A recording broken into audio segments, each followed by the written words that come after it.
राजा कृष्णदेव राय के दरबार में अक्सर ज्ञानी विद्वान पंडितों के मध्य विभिन्न विषयों पर चर्चा हुआ करती थी। समय समय पर विभिन्न राज्यों से विद्वान पुरुष दरबार में आते और अपने ज्ञान का परिचय देते थे। राजा भी उनके साथ अवभगत और सम्मान में कोई कसर नहीं छोड़ते थे। एक बार एक व्यक्ति राजा कृष्णदेव राय के दरबार में उपस्थित हुआ। वह संघ को महान ज्ञाता और विद्वान दर्शा रहा था।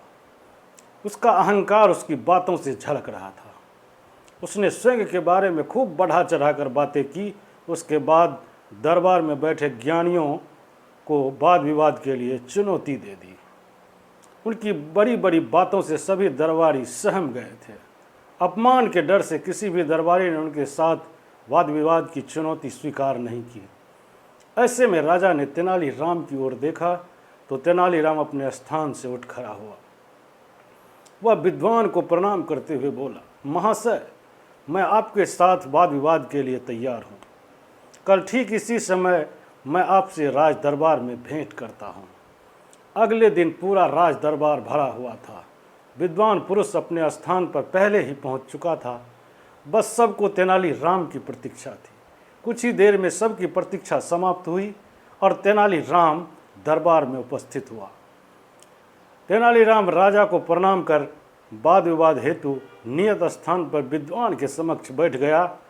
अपने साथ मलमल के कपड़े से बंधा हुआ एक बहुत बड़ा गट्ठर लेकर आया था, जो देखने में भारी ग्रंथों और पुस्तकों का गट्ठर लग रहा था। विद्वान पुरुष ने जब इतना बड़ा गट्ठर देखा तो सहम गया। इधर राजा कृष्णदेव राय तेनालीराम के हाव भाव देखकर आश्वस्त थे कि अवश्य ही तेनालीराम किसी योजना के साथ उपस्थित हुआ है। उन्होंने वाद विवाद प्रारंभ करने का आदेश दर्शाया। पुस्तक देख पहले से ही सहमे विद्वान पुरुष ने पूछा, क्या मैं इस महान पुस्तक का नाम जान सकता हूँ? अवश्य। इस पुस्तक का नाम है तिलकस्ता महिषाबंधन। तेनालीराम बोले। पुस्तक का नाम सुनकर विद्वान पुरुष घबरा गया। उसने पहले कभी इस पुस्तक का नाम ही नहीं सुना था।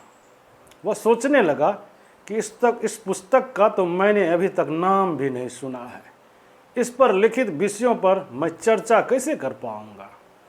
वह तेनालीराम से बोला, यह तो बहुत उच्च कोटि की पुस्तक प्रतीत होती है। इस पर चर्चा करना मुझे बहुत प्रसन्नता होगी, किंतु आज मेरा स्वास्थ्य ठीक नहीं है। ऐसे गहन विषय पर चर्चा हेतु मन मस्तिष्क के साथ साथ सेहत भी दुरुस्त होनी आवश्यक है।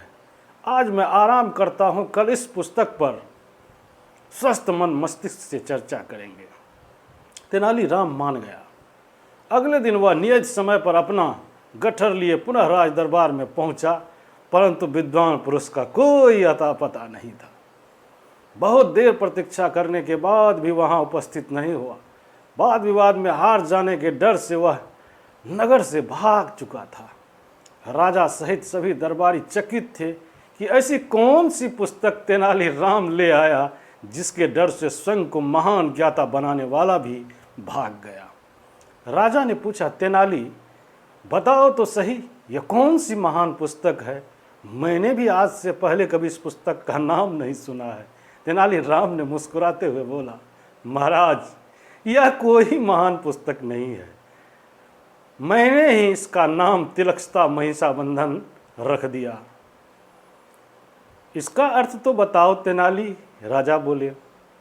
महाराज, तिलकस्ता का अर्थ है शीशम की सूखी लकड़ियाँ और महिषाबंधन का अर्थ है भैंसों को बांधने की रस्सी। इस गट्ठर में वास्तव में शीशम की सूखी लकड़ियाँ हैं जो भैंसों को बांधने वाली रस्सी से बंधी हुई है। मैंने इसे मलमल के कपड़े में कुछ इस तरह लपेट कर आया था कि देखने में यह पुस्तक जैसी लगे। तेनालीराम ने मुस्कुराते हुए बोला। तेनालीराम की बात सुनकर राजा सहित सारे दरबारी हंस पड़े। इस प्रकार तेनालीराम ने अपनी बुद्धिमत्ता से एक अहंकारी विद्वान के समक्ष अपने नगर का सम्मान बचा लिया।